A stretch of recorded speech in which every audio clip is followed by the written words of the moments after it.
Hey everyone, and welcome to Risky Business. My name is Patrick Gray. We're going to be chatting through the week's news in just a moment with Adam Boileau and our special guest co-host, Mr. Rob Joyce, and then we'll be hearing from this week's sponsor, which is SpectreOps. And I'll be chatting with Lee Christensen and Justin Kohler from SpectreOps about some new features they've built into Bloodhound, specifically designed to address risks stemming from the continued use of NTLM, the authentication protocol, which of course is still everywhere, even though it's 2025. Kill me now, basically, but it's a good interview. That one is coming up later. But first up, it is time to get into the news. And we're actually starting this week's run sheet with some more technical research and news. Adam, I want to start off with you talking about CVE 2024-9956. Which is a passkey account takeover technique that requires Bluetooth proximity. But it's interesting, and we've been talking about passkeys lately, which is why it's been talked about a lot internally here at Risky Biz over the last few days. Yeah, this is some really interesting research. It's from a guy called Tobias Riggi. He goes by Master Splinter, and he came up with an attack that's actually, it's really clever. I'm not sure that it's super practical in the real world, but it's just really clever. So the deal here is, if you're using passkeys and your passkey is on a separate device, so like on your mobile phone, for example, there is what we call the cross-device authentication flow. So you go to your browser, you want to authenticate with a passkey that's somewhere else. There's a mechanism for having your phone do that passkey step for you. And the way that's normally triggered is by scanning a QR code.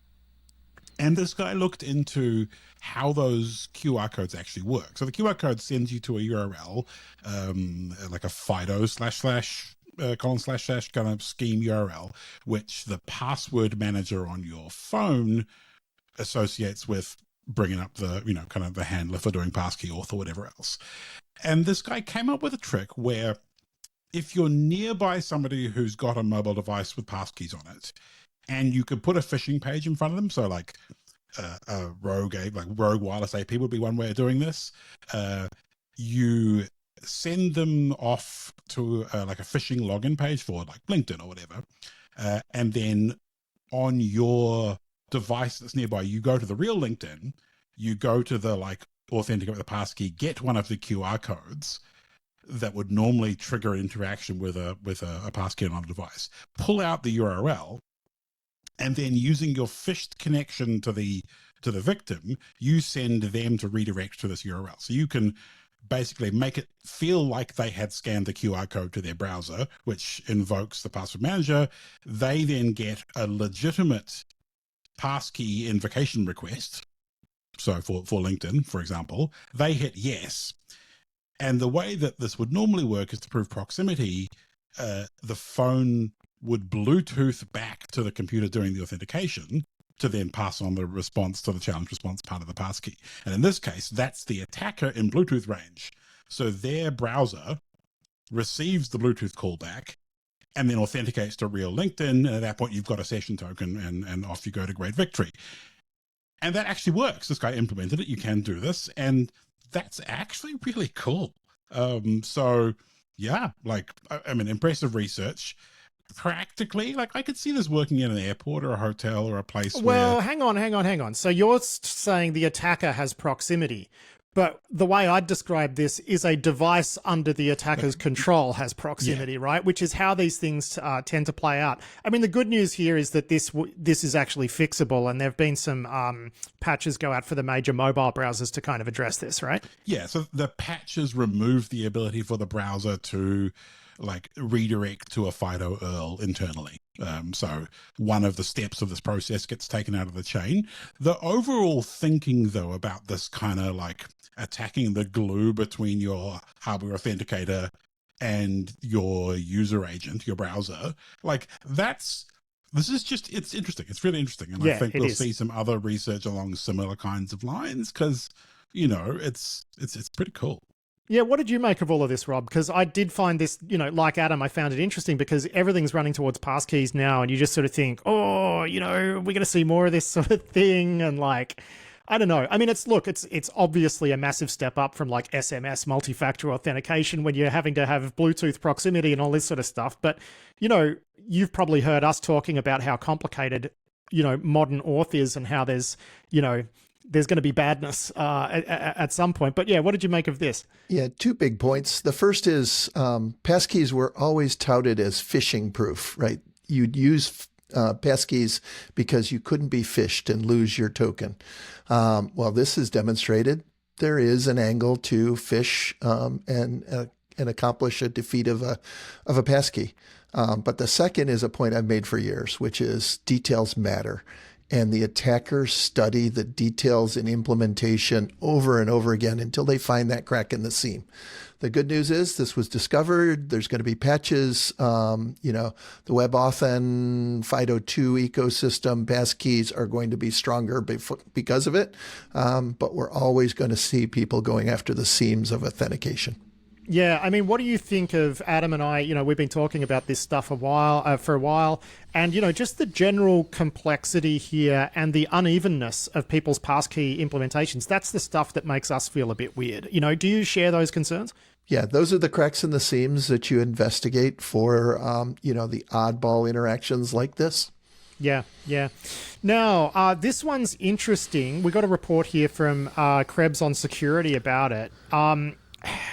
Basically, it's got to the point where it looks almost certain that the people who hacked LastPass in 2022 have been cracking the material that they've stolen, and they're using it to steal cryptocurrency tokens, right? So that's been a theory for a long time. I guess what's changed here is now sort of prosecutors and various US government agencies seem to agree with that.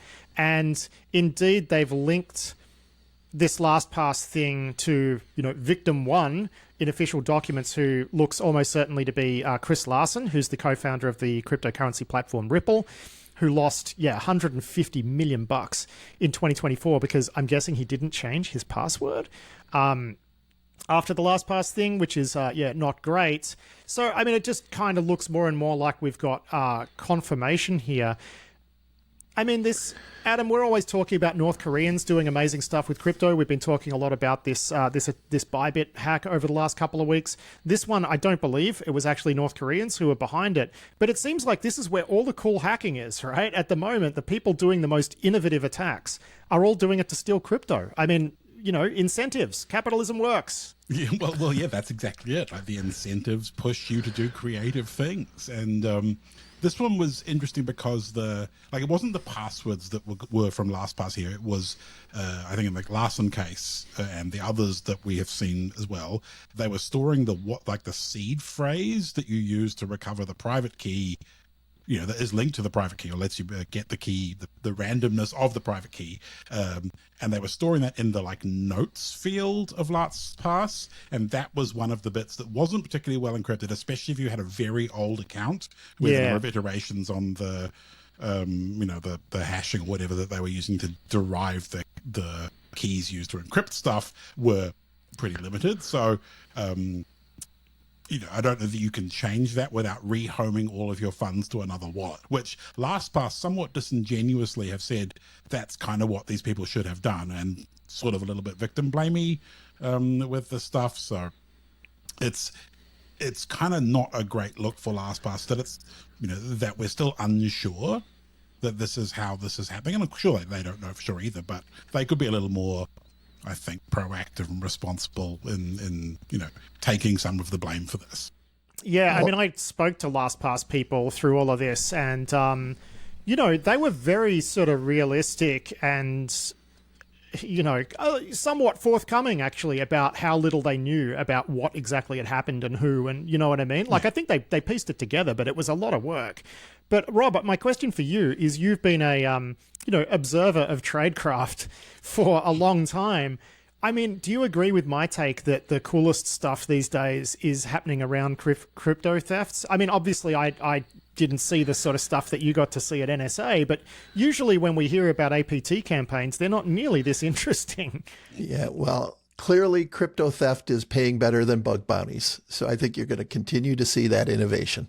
Now, we're going to talk about a story that has been doing the rounds about a ransomware attack that what the attackers did here is they popped up on some Windows network somewhere, realized there was EDR all over it, and went, oh, that's not good. So then they owned a Linux-based webcam and then connected to the network's SMB shares and just encrypted everything through the webcam. So they were like pulling files onto the webcam, encrypting them and putting them back. And I mean, sure, but I wonder, like, maybe the indicator here, the detection would have been that, you know, why is that webcam so hot? Why is there smoke coming off that webcam? Adam, you and I have talked about this. You know, you don't find anything particularly novel here. It's doing, you know, a lot of headlines because it does seem pretty novel when it comes to ransomware crews. But your general take here is that we shouldn't be surprised that someone's done this. No, I mean, you go where things work. And I think it's kind of funny that the actors came in here, dropped AnyDesk on a Windows box, and then brought in their tools to do ransomware. Those get immediately snapped by EDR. And then, of course, they pivot across using the same AnyDesk, right? Because they've got initial access into the Linux environment on this cam. And, like, to me, that's the thing we've done on engagements in my pentest career. Like, we would quite often pivot through, you know, wireless access points. Like, I've run Responder to steal NTLM hashes, net NTLM hashes, like, off the Wi-Fi access point in the roof, because it's a Linux box, convenient place to run your tooling, no EDR, no pesky antivirus. So, like, work-a-day kind of technique, but... I think the thing that is most amusing about this is, you know, I guess this is EDR working, right? The fact that it scared these cats off the well-monitored Windows boxes and into the trash Linux IoT environment where they have to encrypt at, you know, 30 kilobytes a second because of the poor little RISC-V core in the webcam. Yeah, man, I wondered, like, how long did this take? Yeah. You know, like... I mean, it's funny because some of the ransomware crews do, like, the ones that write the ransomware tooling, like, they do try and compete on speed of encryption because that's the thing that matters to them. And yeah, so I wonder if they, you know, resorted back to, you know, ROT 13 or something. I can't remember if it was CrikeyCon or TaskCon where they actually used to have like a ransomware race. Yeah, it's like a shootout. Yes, so you can get there fastest. Yeah. See who'd win. I think there was a betting pool as well to see which one would do best.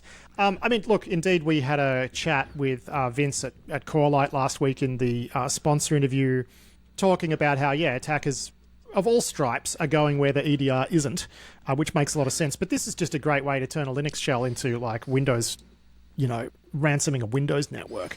Funnily enough, Rob, you advise Corelight.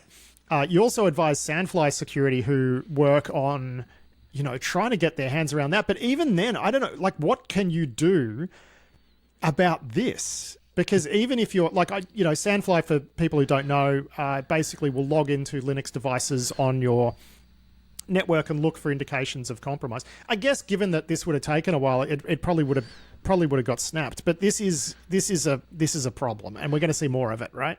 Yeah, I think this is the exact use case that Sandfly stood up to defend against, right? The little Linux servers that could, those are scattered all around these environments, and people, as Adam points out, just need a shell. And so if it's unsecured, unmonitored, and off somewhere in the dark recesses of your network, that's where you're going to go.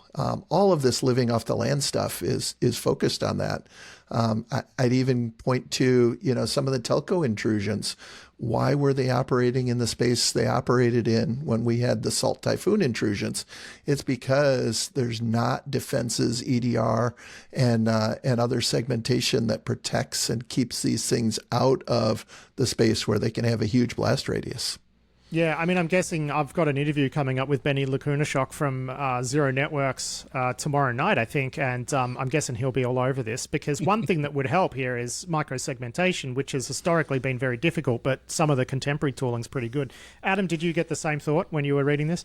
Yeah, I mean, anything that segments the network up is going to make this more difficult for attackers, and yeah, I mean, that would be a, like, if this was my gig, like, it would be a pain if there was microsegmentation. I probably wouldn't go down the route of trying to find a webcam or a printer or something else. No, because you're going to get snapped. Yeah, or at least you're going to get blocked by, like, I mean, you know, no one's going to be looking at the firewall drop logs of your Zero Networks microseg, but it would still have the necessary, like. I don't know, man. Your webcam trying to connect to all of your network shares is probably something that'll get noticed in a log. You would think. Yeah, and you want to think about those exposed SMB shares. Now it was exposed internally, but still, convenience trumps, right? Like they're going to be accessible. Should that have access? Yeah. Now let's talk about a backdoor that wasn't. It's funny, actually. This story, I first heard of it. Dmitry Alperovich, a friend of mine, co-founder of CrowdStrike. He texted. He was traveling. He texted it to me because he thought I'd find it interesting. And I said to him, "Man, it's always something left behind by a developer." That was my first reaction, and it looks like that's right. But even more than that, it looks like what researchers have found here is actually documented functionality. So there's this ESP32 chipset, which is used in IoT devices, does Wi-Fi and Bluetooth as well. Some researchers have taken a look at it and looked at how to abuse functionality in those chips for great victory. But again, not really exploitable over the air. Not really that big a deal, but still made a lot of headlines. Why don't you start, Adam, by walking us through what the actual research is here? So the research here is really looking into the internal plumbing of the ESP32 system on a chip, which is a combination of a microprocessor and then the radios for Bluetooth and Wi-Fi. And these things are cheap and pretty widely available. And so you see them a lot in small IoT devices. Basically, the researchers here look at a bunch of, I think it's a Spanish research company called Tarlogic, Spanish security firm, and they were looking at ways to use these devices for more creative kind of Bluetooth attacks or research. So there's a more flexible kind of general purpose thing, radio device that they can use. And they explored the functionality that the firmware of these devices uses to control the radio hardware. And it has a bunch of things that really amount to, if you have arbitrary code execution, you can execute arbitrary code. So not really any privilege boundary being crossed here. And where some of the confusion comes in is that in more full-featured devices, so like Android phones or, anything where you've got, really user-controlled general-purpose applications, the radio chip is kind of separate, right? And if we were talking about this kind of functionality being exposed in like a Qualcomm modem on an Android device that you could hit from an Android app, that would be bad. And sort of, all Rob's colleagues back at the NSA, that's the sort of thing they would love, like land in a box, pivot sideways into the baseband. Now you've got a great place for, long-term access. You're in a privileged place to do interesting stuff. You can abuse other hardware functionality. Like, if you are using an ESP32 in that kind of context, this might be interesting, but that's not really what these chips are used. They're small, they're low power, they're not full featured like that. And so I think the research in this case either got pumped for marketing, or it's a kind of some confusion between, if you have someone who's really technically gifted but doesn't necessarily have enough experience to understand the overall kind of context, you sometimes get this kind of confusion in how research is presented. So like solid technical work, but it just doesn't mean backdoor like we've seen in the headlines. Yeah, I mean, you would have probably had the same take on this one, Rob. Yeah, I think powerful commands that aren't well understood are a poor choice, but not a backdoor. For me, I frame this up as it depends a lot on your threat model. So Adam talked about, some of the fun things you could do if you had this isolated processor that somebody had to trust. I don't want to compromise user space on the host to automatically guarantee that you can get to a compromised Bluetooth controller firmware. So you could do interesting things with that, but it's a lot of work for something that you can probably achieve in another way, unless you're, protecting against the most serious attackers with the most well-resourced kind of ideas. Well, in which case, I think the point is those chips are unlikely to be present in those sort of environments, right? Yeah, probably, but well, in the United States, so in the Five Eyes countries at least. Yeah, we talked in the first segment about remote access to then do your bidding to get a passkey phish, right? You don't have to be local if you can get a local device. Well, here's a little local radio that might be in your environment, so you reflash that. through this vulnerability and chain it to that other one. And that's how the most advanced attacks happen. And our North Korean crypto bros may be phishing passkeys on this next week. Who knows? Yeah. Let's see. ESP32s and Natanz, good target. Yeah, good point. Yeah. So look, we don't really need to talk about this one. It's just funny. One of the co-founders of Garantex, which is doing it's a cryptocurrency exchange that's done a lot of laundering. It's been in trouble with the US and sanctioned and dismantled and whatnot. So years of trouble with these guys. He got picked up on a holiday in India with his family, which is quite funny. So now he's headed to the United States to be presumably imprisoned for a very long time. And I think it's very funny that these people who are already sanctioned by the US government take holidays to places where they could be arrested, right? Like, that's the takeaway here. See, no, Patrick, I had a different takeaway too, though. He got sanctioned. This exchange got sanctioned for facilitating crypto money laundering. And as soon as they were sanctioned, there was a surge in the amount of crypto that was laundered through that exchange. I think the U.S. government sanction announced that they were a bad actor, and you could move your currency through there with impunity. So incredible advertising. Yeah. It's kind of the old adage, right? There is no bad press. Well, it's funny, right? Because you talk to Brian Krebs, and there's like a lot of these people want him to write about them because for the same reason, right? Which is like you get covered by Krebs, and business goes stonks, right? So that's so funny. Just how it be. But yeah, he's going to have a bad time. Now let's touch briefly on this story about a VMware ESXi. Vulnerability or vulnerabilities, which when chained together are a guest to host, which is obviously really bad. VMware less relevant than it was, say, 10 years ago, but there's still so much of it out there, right? Which is what makes this a problem. But the real story here is that there was a bug in the Broadcom licensing panel or whatever that prevented people from being able to install a fix. I imagine there's plenty of CISOs listening to this who would have been pulling their hair out over this over the last few days. I mean, that's basically the story in a nutshell, isn't it, Adam? Yeah, exactly. Like Broadcom did bad things to your VMware. You're going to have a bad time. And yeah, I don't know what we expected. This is totally what we expect from Broadcom. Yeah, and Shadow Server reckon there's like 37,000 of these things like on the internet. God. Yeah, does this depress you as someone who was formerly the cybersecurity director at NSA? Yeah. Well, the people that have public-facing ESXi servers are not the kind to patch quickly. So it doesn't surprise me that those numbers are high and will not go down fast. Yeah. In other news, Apple's just patched a couple of WebKit bugs that they say are extremely sophisticated. So I'm guessing they just rumbled one of the big spyware companies or an intelligence service that was using one of these bugs, which is unlucky for them, but they have now patched that. I don't think we really need to talk about that anymore. So you do have something here. After you upgrade, go turn off Apple Intelligence because it gets force enabled after the damn update. Well, that's assuming you don't want to run Apple Intelligence, and I, for one, love getting my notifications turned into garbled, meaningless text. Yeah, it's such a great feature. And it paws through all your Signal messages as well. Yeah, fantastic. All right, thanks for the tip. I'll get onto that.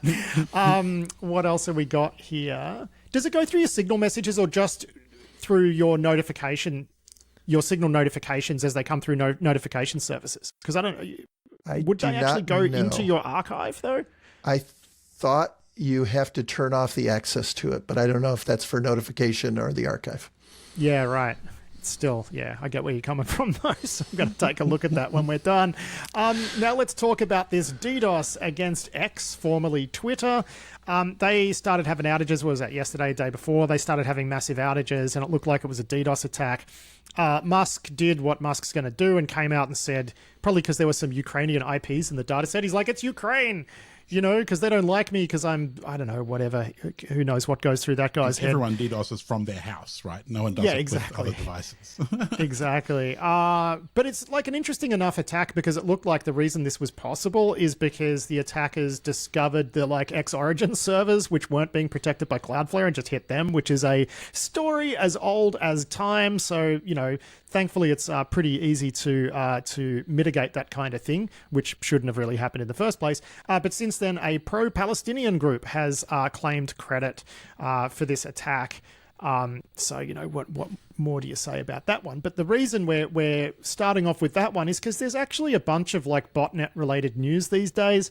I mean, Adam, you and I started out in this field, and certainly Rob did when, botnets were made up of Windows machines, right? Like they were all, WinXP boxes, pre-Service Pack 2, those were your botnets. Now it's all gone Mirai. Everything's a Mirai variant these days. We've got people building botnets out of TP-Link routers. We've got, Chinese APT crews building essentially giant orb networks with IoT. This is just where we are, right? I mean, Twitter, it's almost certain that Twitter was getting DOSed by a Mirai-like variant. Rob, you were, as I mentioned earlier, NSA's cybersecurity director until last year. How much time do you put into worrying about this sort of stuff from a macro perspective? Because it's always seemed to me to be more of a nuisance than anything else. Yeah, so the botnets for DDoS are a nuisance, and commercial industry does a really great job of mitigating that. But what we did worry about were the use of botnets for infrastructure. So everybody knows to block dirty IPs, but the attackers have gotten more and more sophisticated about how to bend their traffic through things that have reasonably good reputations. And so if you can just pwn a bunch of TP-Link routers all over the US, those endpoints often look like your work from homes. They look like your customers. They look like people that should be touching the edge of your networks. And so that's a good way to get better reputation and shed the stink of dark corners of the internet or attacker origination IPs. So that's the concern with these botnets. And that's, why you hear us talking about the TP-Link concerns significantly. TP-Link. So that's the headache. It's less about the DDoS traffic and more about one that is sitting there compromised, not having mass scanning coming out of it so it doesn't pop up in gray noise, right? It's just sitting there waiting for someone who needs a jump box to go and do stuff. Right. And there's enough of them, you can use it single use and pop out one time. And so you will never have that in a threat feed. You will find, the ability to block and understand those are very hard from point data if you don't have kind of a view above the fray. Yeah, I mean, there's the TP-Link stuff, and if you want really good reputation, you might attack some enterprise kits sitting at the edge of a, small to medium business. We saw those Chinese attacks against Sophos equipment where they were able to actually fight back in hilarious ways. I'm sure you saw that news and enjoyed it, Rob. But, just on that, do you think the vendors need to be doing a better job here? Because honestly, I just don't understand how it's 2025 and we've still got equipment designed to sit between an ISP and a user that doesn't collect or transmit any telemetry. I would have thought that's table stakes these days. And even among the enterprise ones, they don't do it. Forget about your TP links, even firewalls that cost tens of thousands of dollars. The manufacturers aren't instrumenting them. Do you think they should? Yeah, I think we need not only instrumentation, but we need a lot of care in the firmware and the underlying code that's inside those so that they are not as easily exploitable. Yeah, but they're always going to be exploitable, which is why I sort of keep leaning on the telemetry thing, right? Because when people start doing stuff at scale against these boxes, it would be good to know about it, I think. I mean, crazy idea. The TP-Link bug in this case was straight up shell meta character injection in a web parameter. So, yeah, clearly more care in the underlying software. But I think you're right that, having visibility of this stuff is good for the big, the kind of big scale things. But when it's a one-off proxy like Rob's talking about, then we're just, that's a bad time. Yeah. Now, look, something to follow up on last week. You and I spoke about this 1111 bot, which apparently did a 6.5 terabit per second DDoS attack, and it was coming from Iran, devices in Iran. And we talked about this and said, well, it doesn't quite feel right, this story. Turns out your instincts there were pretty on point there, Guy. Walk us through this report from Cybersecurity Dive. Yeah, it looks like we're seeing some walking back of the scale of that particular botnet. It was a Mirai variant, it turned out, that was hitting, I think, high silicon devices that make cameras and network video recorders and that kind of thing. The idea that it was all coming out of Iran certainly didn't stand up from a bandwidth point of view, but yeah, it looks like that it is actually smaller than we thought, and kind of just another Mirai, which can kind of muddy the waters a bit, because some of the Mirai botnet users, because that code is open, sometimes people will add bugs to them without even really checking that they work, or that they're usable in the way that they think. So we've seen, exploits that straight up don't work added to Mirai botnets, and then all of a sudden you see, thousands of exploit attempts hitting stuff on Grey Noise or whatever else. And in fact, actually, it's never worked. And then it ends up in the SysAkev list, even though the bug never actually worked. So, yeah, some of these metrics can be confusing. Yeah, that's funny, right? A known exploited made up bug. That's great.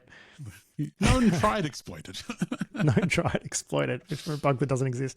Now we got some follow-ups here on the Bybit thing. This will be our third stab at this story. So as it stood last week, we talked about how it was a developer at what's the company called? Safe Wallet. Yeah, they'd got owned. Now it looks like we know how they got owned. Yes, so the developer of Safe Wallet apparently downloaded a malicious Docker image from somewhere, ran it up on his Mac, and it compromised him with some fairly common garden Mac malware that we've seen North Koreans using before. And then the North Koreans attempted to enroll MFA devices for this guy's AWS accounts. So he was logging into AWS to go about his business in Safe Wallet's infrastructure. They called the API endpoints to add a new MFA token, failed. And then at that point, the North Koreans were like, okay, we are going to have to stay on this guy's box and only use AWS when he's active, because they can post auth, grab a session token out of his, AWS command line or whatever tooling he's using. So they started aligning their work hours to his, and then they used that access onwards into Safe Wallet's AWS. From there, as we saw, Trojan the CDN to deliver bad JavaScript, and onwards to $1.5 billion worth of crypto. So good job. We've seen Safe Wallet published a bunch of details. Mandiant's in there investigating at the moment. And this seems to be, they've got a timeline of kind of what this looked like. But I mean, overall, as I have said every time we talk about this, North Korea, hell yeah, these guys know how to hack. They're so good at it.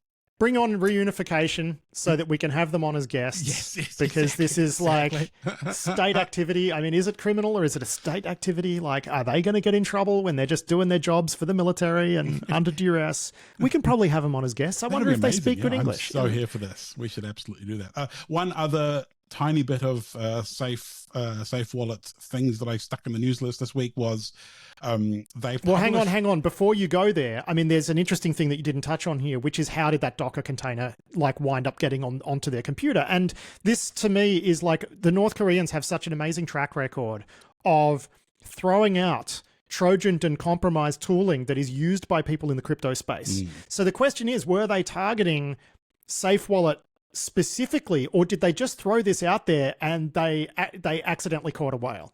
Right? Yeah, it's a good question. The Docker image was called MC-based stock invest simulator main. So that sounds like it may well have been pretty broad brush targeting and just see where you land.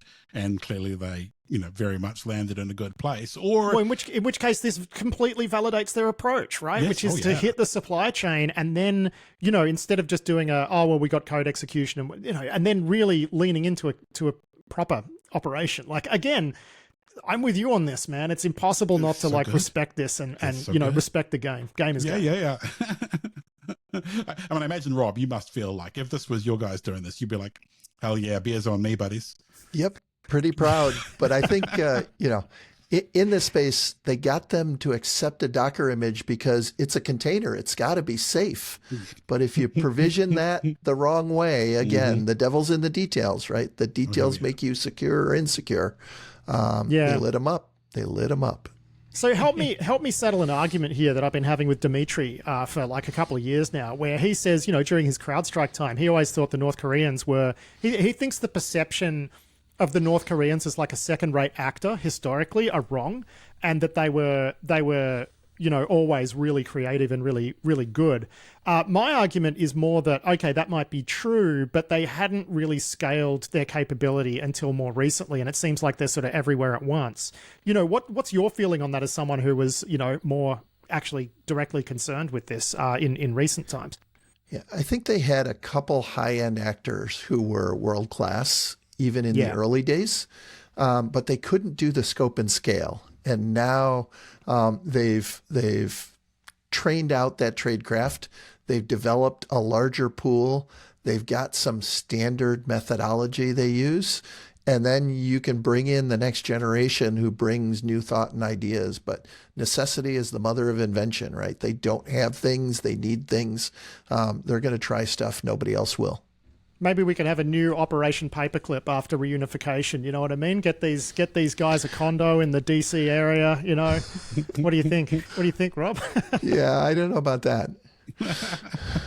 All right, now Adam, you were going to follow up too on another angle to the Bybit thing. Yes. So they also published some advice about how you should verify transactions that are going through Safe Wallet multi-signature process if you're using a hardware wallet.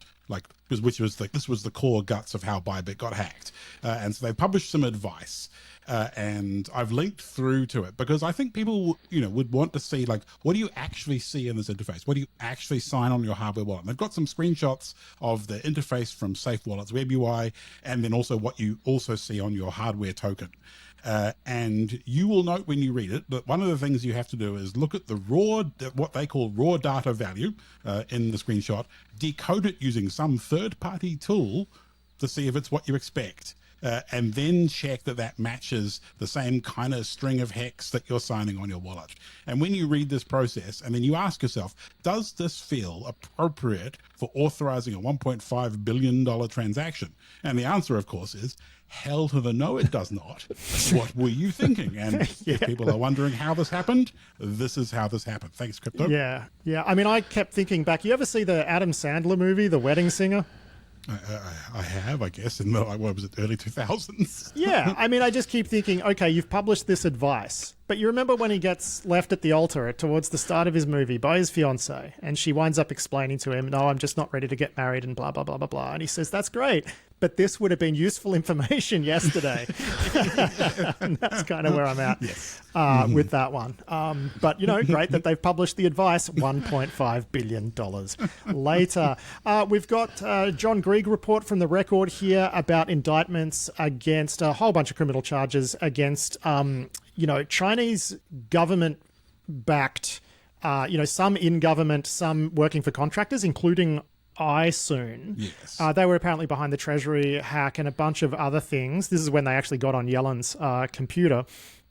It occurs to me here that there's a very solid reason to do an indictment like this, because the argument is that China was using contractors to kind of be hands-off and to try to provide a little bit of deniability. An indictment like this says to China, nice try, we know it was you, we see what you were doing, it didn't work. I mean, is that Rob, I think you're the right person to answer this. I mean, do you think that's a reasonable take on this indictment? That is certainly one of the pieces, right? I love the iSoon leaks. Those are the gift that keeps on giving. That showed us a whole bunch about the ecosystem, the tradecraft, the types of tools, and the fact that some of these companies are just frocked to go out there and operate on behalf of China or even independently to pull back data, which they have every intention of selling and marketing back into the intelligence services and the military. So it really just outlines the ecosystem and the way they operate.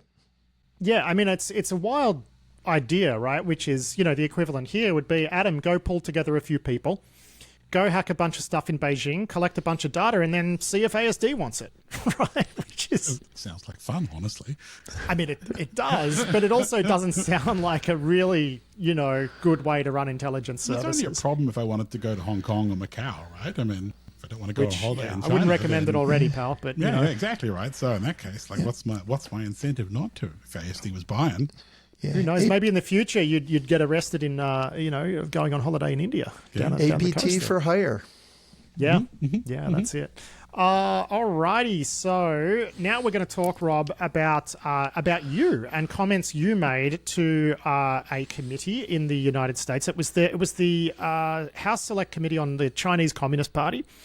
Yes. So you turned up and said that you had some pretty serious concerns about some of this sort of DOGE stuff, about various people being laid off in the US government and in the intelligence community specifically.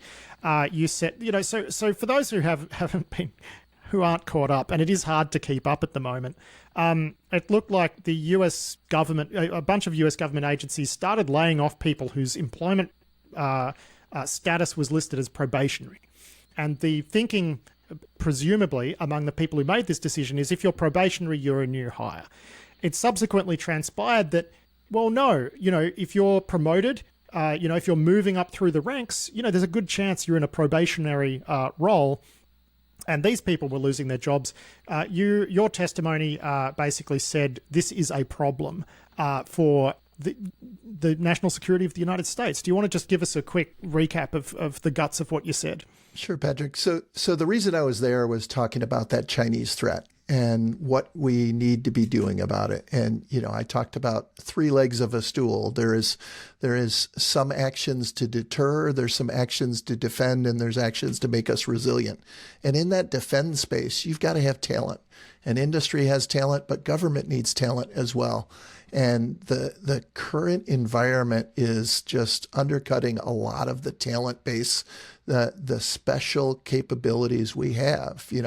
I spent 34 years at NSA. I could have added a zero to my salary at multiple times during my career had I walked out the door, but I stayed for the mission. There was cool stuff to do, but it was the mission. It was the importance of that.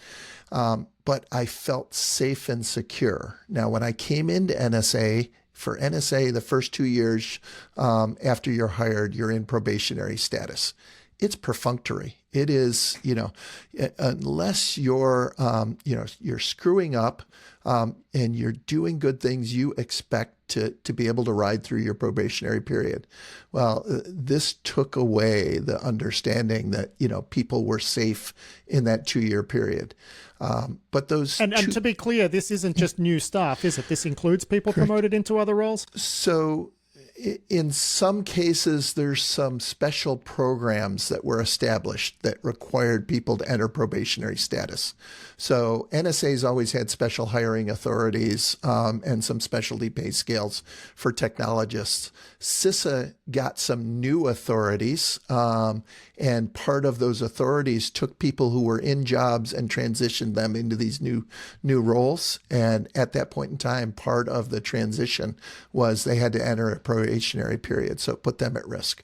For NSA, the other place it impacts was the military hires. So we get people who have served a full military career, they're retiring, they've done jobs inside NSA, inside Cyber Command, inside the cyber service.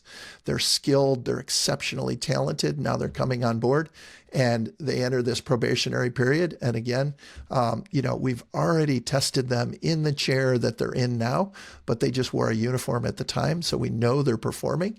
So it's perfunctory, but now they're at risk. And so there were carve-outs for national security, but there's a lot of ambiguity about what that did or didn't apply to. And so what you've got are all these probationary employees who are panicked to be able to support their families. And so they're looking at the options. So the best of the best are the people who are going to have options, feel secure to be able to pull the ripcord and to leave the national security pipeline and go out and do something else. And, those are the people that were impacted. The other thing we do is, we have a lot of skills that aren't taught in university. So we bring in people and we put them in development programs for a couple or 3 years. And, those programs are just our talent lifeblood of exceptional people that will come up through the ranks. And what you had here was those programs were almost entirely probationary employees. So, this is a huge problem. And not only is it a problem for today, but all the recruits that we would want to bring in next year and the year after and the year after are going to wonder, am I going to come in and a few months later be the subject of this probationary reductions in force? So scary times. We were chatting earlier too, and it looks like Elon Musk is making some noise also criticizing the NSA for trying to recruit new talent at historically black universities as well. Is that right? There's been some posts, our recruiting pipeline is diverse in both schools, people, and skills. So, that's important. It doesn't equate to DEI. Yeah. Well, this is the thing, right? I think people might misunderstand, some people at least might misunderstand that, recruiting is a challenge for agencies like NSA, and reaching out to a diverse number of candidates. It's not about being nice to minorities per se, right? It's about actually fulfilling a need, which is to get bums on seats, as we'd say, and to get people in, recruited, and actually working on the mission. Yep. So, my mantra all the way along has been cybersecurity is national security. And so we don't want to erode the special talent and pipeline we have. Yeah. So, look, first of all, it is kind of unusual that someone of your standing is actually prepared to come out and actually criticize the Trump administration. The silence from everybody is quite deafening. Did you have any reservations about saying what you said in that committee? Yeah, it's important.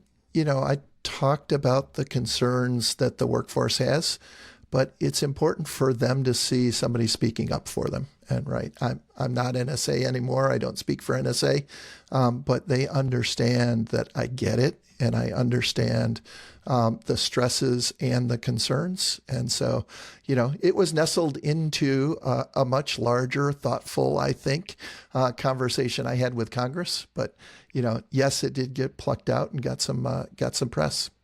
Yeah. I guess my question is more about, were you concerned about blowback? Yeah. This is important. And, at times it's important to talk about those truths. You mean sometimes it's important to show a spine and actually speak the truth? Yeah. Good for you.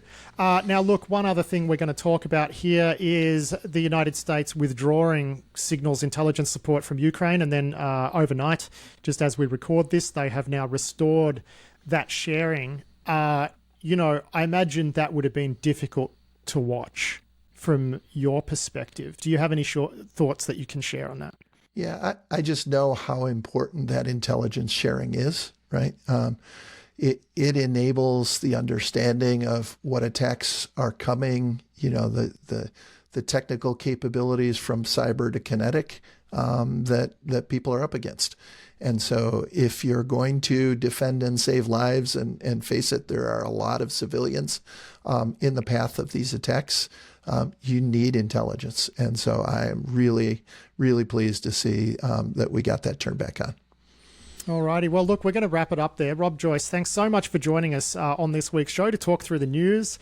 Pretty technical run sheet this week as well. So that was a lot of fun. And of course, thank you for sharing the details of your congressional testimony. It's always great to talk to you, Pat and Adam. Thanks. And Adam, that's it for us, mate. I'm going to wrap it up there and on to this week's sponsor interview. Thanks for joining me. We'll do it all again next week. Yeah, thanks very much, Pat. And thanks a lot, Rob. Always great to have you along.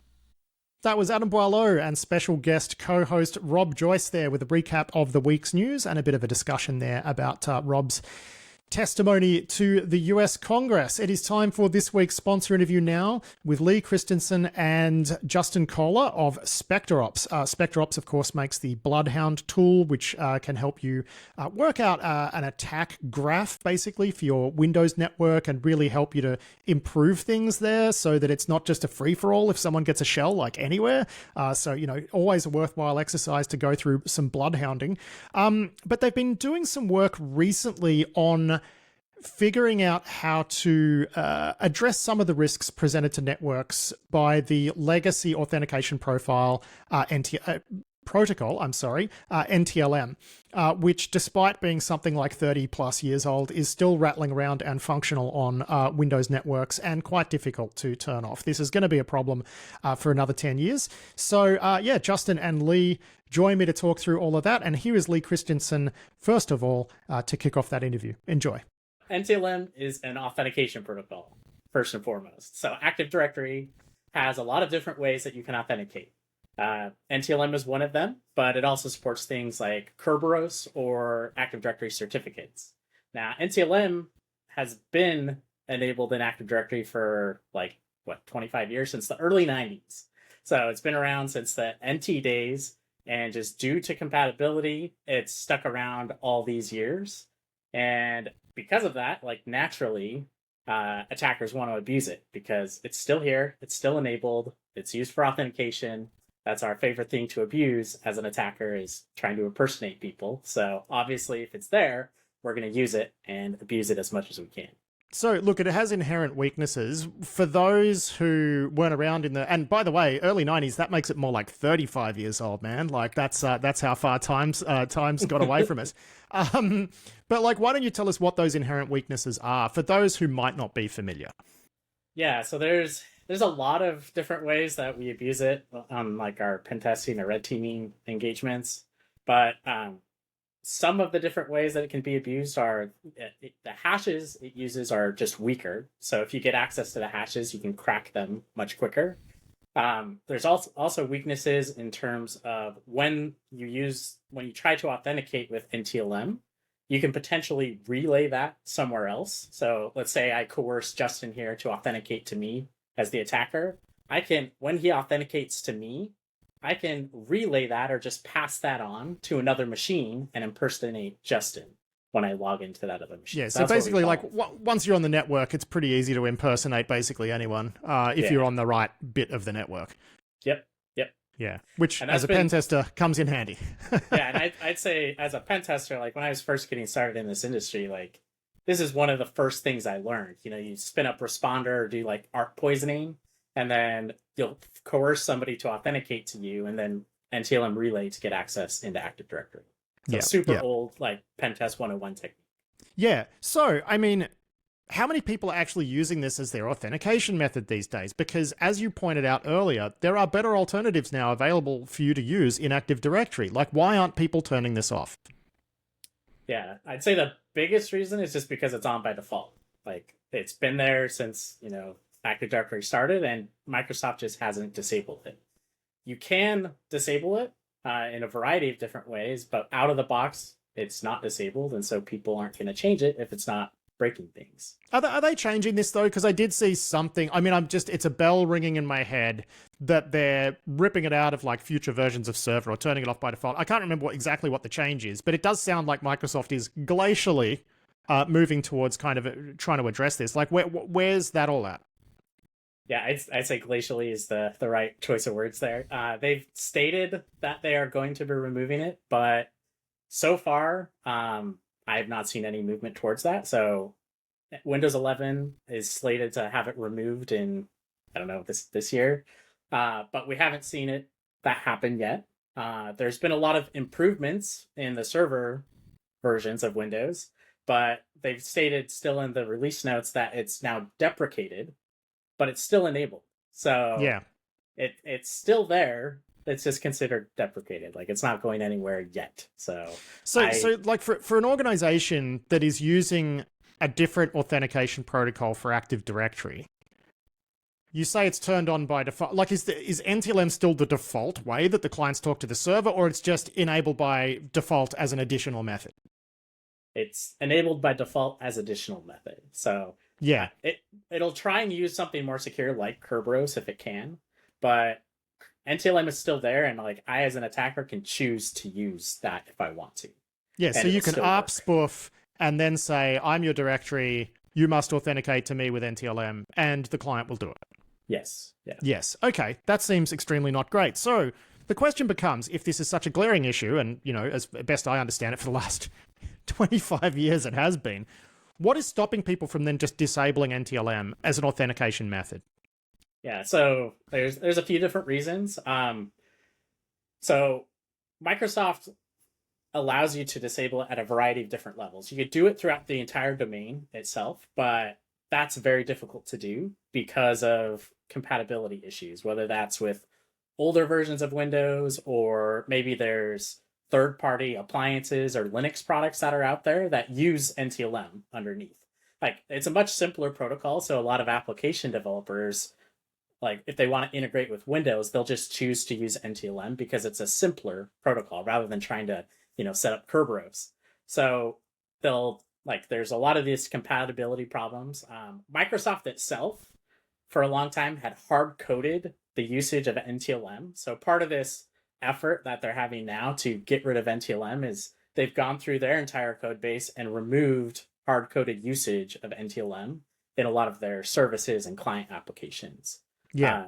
I'd imagine things like printers and whatnot are gonna use NTLM, right? If you want to join them into your Windows network, that's how they're going to do it. Yeah, exactly. There's also some weird like fallbacks that happen in Active Directory environments. So like if you try and authenticate to, like you try and access a machine by its IP address, that uses NTLM. It doesn't use Kerberos underneath. And so to use Kerberos, you got to use like proper host names and whatever. Yeah. Yeah. Okay. Right. So, I mean, obviously it's still a problem. Otherwise, we wouldn't be talking about it in this year of our Lord 2025.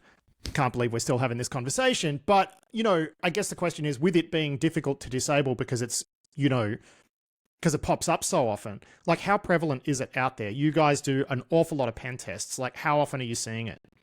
Everywhere. Like there's only been I'd say a couple organizations that I've been into that have disabled, like quote unquote, disabled NTLM. And even in those organizations, it was enabled domain-wide still. So we see it everywhere, all the time. And like even our I'd say our best Bloodhound Enterprise customers, we've gone in there and like our consulting teams have gone in there and they're secure against, you know, what was present in Bloodhound Enterprise, but we'd come in and just do these relay attacks again and we'd have plenty of success. So even these super mature companies that have, you know, a lot of resources, they're fixing things, they're still vulnerable to a lot of like these same attacks. Okay, so that is the state of NTLM. Justin Kohler is also joining us. So now, Justin, the question becomes, what do? What do about NTLM? What do? Yeah, so that's the problem. Probably why Lee sees it so much on the attacking side, right? Like Lee said, they see it all the time, and I know from talking to a bunch of our pen testers, it's probably the one or two top most like prevalent ways that we take over Active Directory environments. It's just so common. Like, why not use it? You can't really do anything against it too because people can't disable it because it's such a like an unwieldy thing to tackle. So that was kind of our basis for like trying to model this in Bloodhound. So if we knew that when we executed it in pen testing engagements, the results that we were delivering were actionable. So it wasn't like, hey, we abused NTLM in your environment, and you should disable NTLM across the domain to prevent that from happening. Yeah, I mean, that's not a helpful finding, right? No. I mean, it's kind of like, I kind of feel like this is the same experience that we had with Bloodhound and Active Directory, right? Active Directory was an unsolvable problem, and then Bloodhound comes in and makes it approachable, right? And now we can pinpoint where we should fix problems. So that was kind of our genesis for NTLM.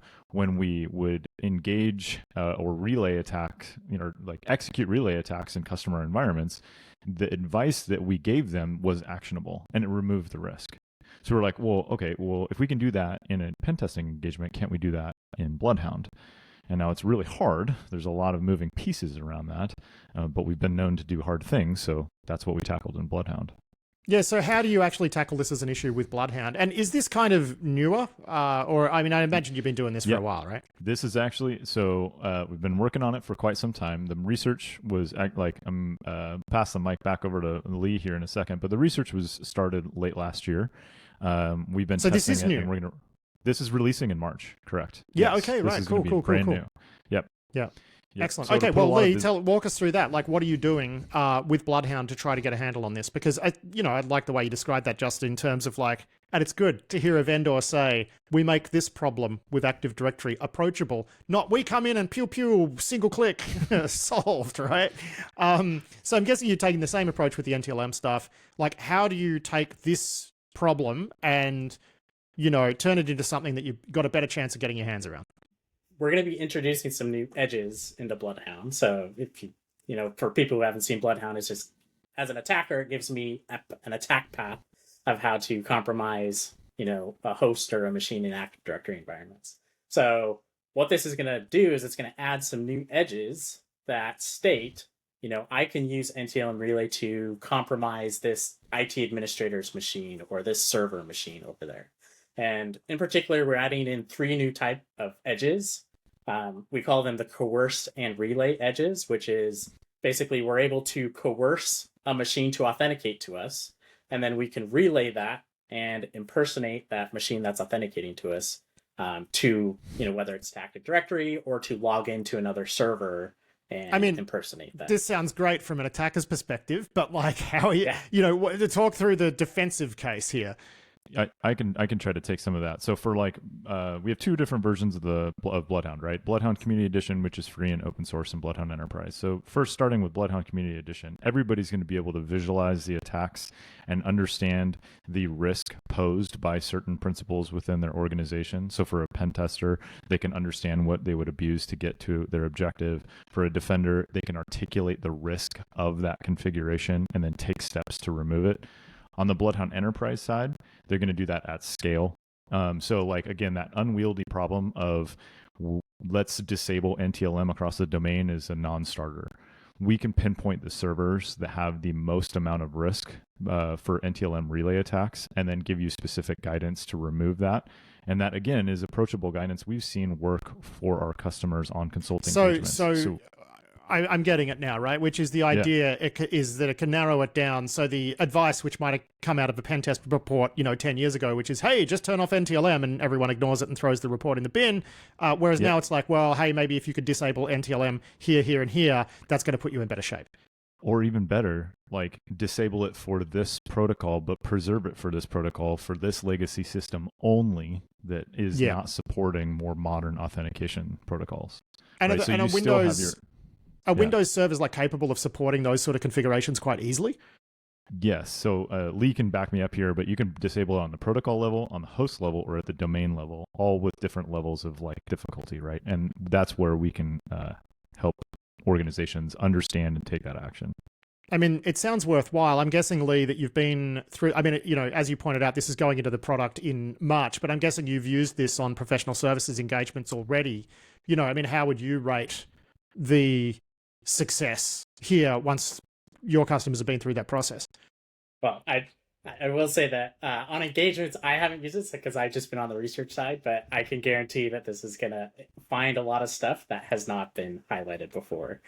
Just because, like I said, our most impactful, our most mature customers have fallen to these attacks, and I know it's going to, light up a lot of people's networks as well. Yeah. All right. Well, we're going to wrap it up there. Lee Chigola Christensen and Justin Kohler, thank you so much for joining me on the show to walk through, some new features coming to Bloodhound, which will let you pinpoint where NTLM in your Windows networks is most problematic. Great to chat to both of you. Thank you. Thanks, Patrick.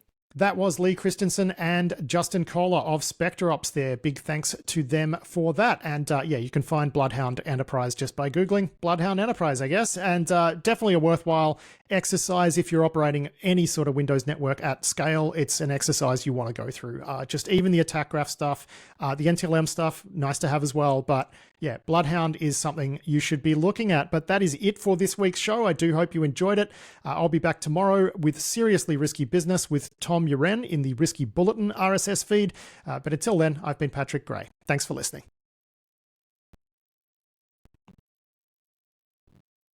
Where's the... I nearly hit the hang up button instead of the stop.